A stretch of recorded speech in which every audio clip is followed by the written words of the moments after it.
अस्सलाम वालेकुम, मैं हूं उमर फयाज और आप देख रहे हैं मेरा यूट्यूब चैनल माहिर व्लॉग। आज मैं आप दोस्तों को बताऊंगा इस वक्त मलेशिया की मौजूदा सूरत हाल को मद्देनजर रखते हुए आपको कौन से वीज़े पर आना चाहिए और क्यों आना चाहिए, और उस वीज़े पर आपको काम क्या आसानी से मिल सकता है और आप कितना कमा सकते हैं। तो इस पर हम तफसील से बात करेंगे, लेकिन उससे पहले मैं आप दोस्तों को एक अच्छी खुशखबरी सुनाता जाऊं।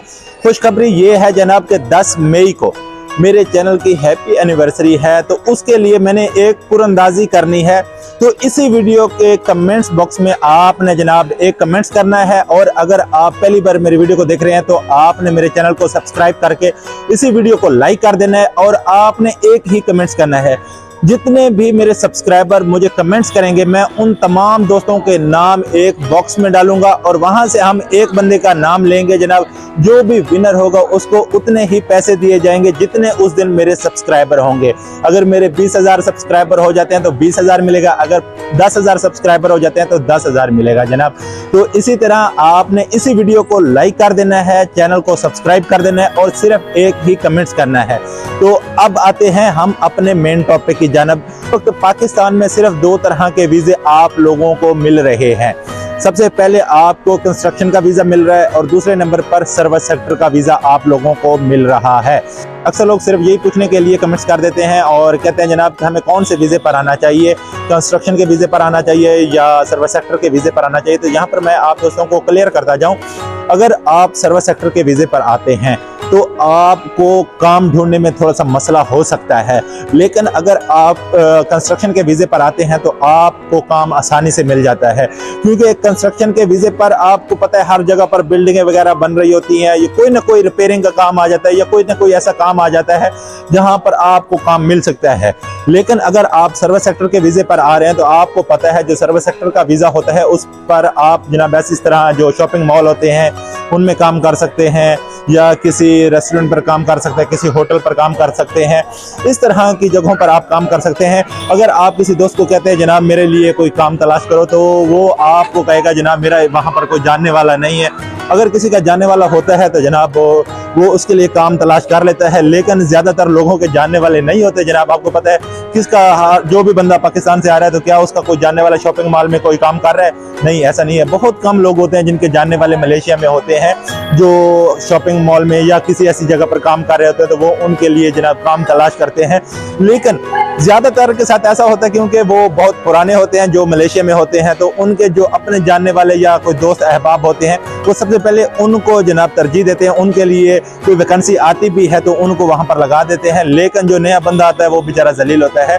तो अगर आप सर्विस सेक्टर के वीजे पर आते हैं तो आपको फिक्स सैलरी पर काम करना पड़ेगा। मिसाल के तौर पर अगर आप कहीं भी शॉपिंग मॉल में जॉब करते हैं तो जो आपकी बेसिक सैलरी होगी 8 घंटों की वो तकरीबन 1600 रिंगट होगी। 1600 से लेकर 1800 हो सकती है, लेकिन इससे ज्यादा नहीं होगी 8 घंटे की। अगर चाहे आप आजाद वीजे पर आ रहे हैं या आप कंपनी के वीजे पर आ रहे हैं सर्विस सेक्टर के, तो बेसिक सैलरी सिर्फ इतनी ही आपको मिलेगी। लेकिन हम बात करें अगर आप कंस्ट्रक्शन के वीजे पर आ रहे हैं तो आपको हो सकता है 9 रिंगट पर आवर या 10 रिंगट 11 रिंगट भी आपको मिल सकता है जनरल वर्कर के तौर पर। लेकिन अगर आप सर्विस सेक्टर के वीजे पर आ रहे हैं तो जनाब आपको फिक्स सैलरी मिलेगी। जहां पर भी आप जाएंगे तो आपको फिक्स सैलरी पर ही काम मिलेगा। तो देख लें कि आपको किस वीजे पर मलेशिया में आना चाहिए, सर्विस सेक्टर के वीजे पर आना चाहिए या आपको कंस्ट्रक्शन के वीजे पर आना चाहिए।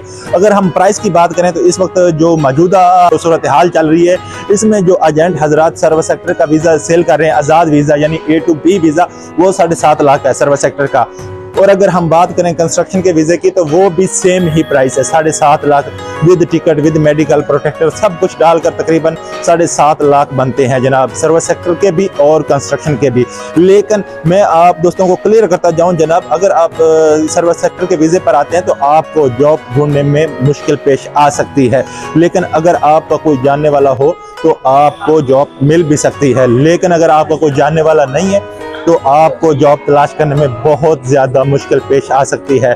लेकिन अगर आप कंस्ट्रक्शन के वीज़े पर आ रहे हैं तो आपको जॉब ढूंढने में बिल्कुल भी मुश्किल पेश नहीं आएगी। वो इसलिए क्योंकि कंस्ट्रक्शन का काम यहाँ पर गली महलों में हो रहा है जनाब, तो इसलिए जो कंस्ट्रक्शन का वीज़ा है मेरी नज़र में वो बेस्ट है जनाब सर्विस सेक्टर के लिहाज से। लेकिन अगर आप चाहते हैं जनाब इस तरह का माहौल हो जैसा आप देख रहे हैं मेरे पीछे, तो फिर जनाब आप सर्विस सेक्टर के वीज़े पर आ जाएं, क्योंकि यहाँ पर जो भी आपको काम मिलेगा सर्विस सेक्टर के वीज़े पर ही काम मिलेगा। जिस तरह ये लोग अक्सर देख रहे होंगे शॉप वगैरह पर खड़े हैं, तो इस तरह के जो काम होते हैं जनाब वो सर्विस सेक्टर के वीज़े पर ही मिलते हैं। तो फिर आप जनाब सर्विस सेक्टर के वीज़े पर आ जाएं। लेकिन आप पैसा कमाना चाहते हैं जनाब, आप चाहते हैं महीने का हम 1 लाख या 1.5 लाख पाकिस्तान भेजें, तो फिर जनाब आप कंस्ट्रक्शन के वीज़े पर आएँ। लेकिन कंस्ट्रक्शन के वीज़े पर आपको खुद को मारना पड़ेगा। मारना इसलिए पड़ेगा क्योंकि कंस्ट्रक्शन के काम में आपको पता है लेबर का काम होता है, तो वहाँ पर ओवर टाइम भी बहुत ज़्यादा लगता है। तकरीबन 2 घंटे तो हर रोज़ लगता ही है, लेकिन 5 घंटे भी लगता है। ज़्यादातर प्रोजेक्टों में 5 घंटे भी ओवर टाइम लगता है। इस तरह जनाब जो आज़ाद वीज़े पर बंदा आता है मलेशिया में, तो वो महीने का 2500 से लेकर 4000 निकाल सकता है कंस्ट्रक्शन के वीज़े पर। और जो सर्विस सेक्टर के वीज़े पर आता है उसकी बेसिक सैलरी 1500 से लेकर 1600 होती है, लेकिन ओवर टाइम वगैरह लगाकर तकरीबन वो 2000 रिंगट बना लेता है। तो अब आप खुद डिसाइड कर लें कि आपने कौन से वीज़े पर आना है, सर्विस सेक्टर के वीज़े पर आना है या आपने कंस्ट्रक्शन के वीज़े पर आना है। और एंड पर मैं ये बात क्लियर करता जाऊं, सिर्फ इसी वीडियो के कमेंट्स बॉक्स में जो भी कमेंट्स आएगा उन्हीं लोगों के नाम जनाब कुरान अंदाजी में आएंगे और उनमें से एक नाम लिया जाएगा और जो विनर होगा उसको उतने ही पैसे मिलेंगे 10 मई को जितने मेरे सब्सक्राइबर होंगे। उम्मीद है आज की वीडियो आप दोस्तों को पसंद आएगी। वीडियो पसंद आए तो वीडियो को लाइक करें और चैनल को जरूर सब्सक्राइब करें। तब तक के लिए अल्लाह ने के बाद।